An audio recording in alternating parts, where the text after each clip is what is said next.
শাসক উপজেলা বিএনপিকে দেবেন, আমরা সেটা তদন্ত করে যদি আমরা সঠিক মনে করি তাকে দল থেকে আমরা 1 মিনিটের জন্য এই দল করতে দেব না বন্ধু।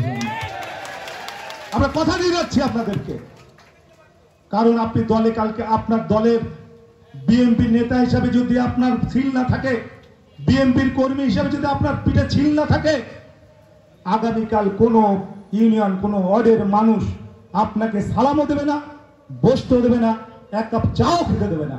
বিএনপি করেন, বিএনপির নেতা বিধায় মানুষ রাস্তা দিয়ে গেলে সালাম দেয় 10টা, ভাই আসসালামু আলাইকুম, আসসালামু আলাইকুম, আসসালামু আলাইকুম। সেই সালামের যোগ্য আপনি কিনা নিজের কাছে প্রশ্ন করবেন, তারপর বিএনপি নেতৃত্ব দেবেন। আর একটি কথা বলতে চাই বন্ধুরা আমার, আমরা ঐক্যবদ্ধভাবে রাজনীতি করতে চাই, কিন্তু আমরা ইদানিং আমরা শাসক উপজেলা বিএনপি একটা সিদ্ধান্ত নিয়েছিলাম যে প্রত্যেকটা ওয়ার্ডে 30 জন করে লোক, যেহেতু কমিটি নাই, 30 জন করে লোক আপনারা নির্ণয় করবেন, নির্ধারণ করবেন।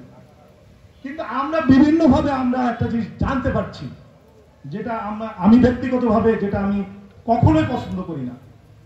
যদি আমরা ঐক্যের কথা বলি, যদি আমরা একসাথে রাজনীতির কথা বলে থাকি, তাহলে এই 30 জন সেক্রেটারি